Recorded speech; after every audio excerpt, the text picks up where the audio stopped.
Hi Jessica, I'm Melanie and I'm responding to your video, the Ward versus Wilbanks case. I thought you did a really good job. I really felt like I understood it from your perspective, and I thought you explained it really, really well, so good job. I wanted to talk about what you talked about. Julia Ward was the counselor in this case, as you know. She felt she could not counsel an LGBTQ client because of her personal religious beliefs. I just wanted to relate that to real life and really think about how a lot of people have those religious views and they are uncomfortable doing that. But, like you said, it is important to know not to let personal values get in our way, not to push our values onto anyone, and to also allow for that to not be an issue when we're counseling. I think that's very important. I think you discussed that really well. I feel for Julia in this case because they did say she violated the ACA code of ethics, along with giving her the three options, as you said, the remediation plan, leave the program, or formal review.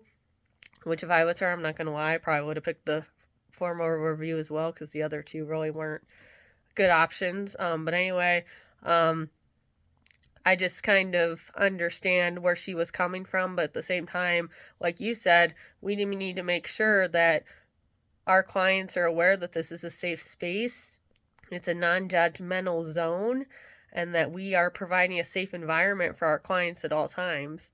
So I think that's something maybe Julia should have thought about when she was counseling, that it's not always going to be what you believe. It's going to be, you're going to encounter all these different people that you're going to counsel, and you're going to have to deal with different issues and different things. If you're uncomfortable doing so, I don't know. Maybe she should have thought about that a little better. Maybe she could have handled it in a different way. Maybe she could have referred her to someone else. I don't know, but I just I just think that it was unfair to the client to be so biased against LGBTQ that you're just like, okay, I can't counsel you. Sorry.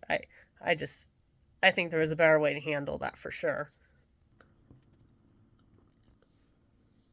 According to David Kaplan, ethical implications of a clinical legal case of the counseling profession for Ward versus Wilbanks. It just kind of talks about, like you already talked about the case, just kind of what they went through. She was a graduate from EMU, which you mentioned, and they did mention in here that I thought was interesting that even though they didn't reach a final conclusion right away, it was still under the appeal, and they did send it back to, as you said, the smaller courts, and they still found it to be a violation of the Ethics Code and the ACA. So I just thought that was very interesting. They sounds like really looked into this, really took a while, took years to, decide everything. So because it was appealed, and I just think that was so interesting as well. But there's a lot of stuff in here about just what you explained and went over, and I do find it very interesting.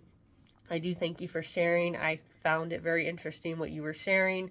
All your points were on point, so that was good. And I just really feel like I learned a lot from reading your post and watching your video. So thank you so much for sharing. Thank you so much for giving us your opinion, and I hope you have a great day.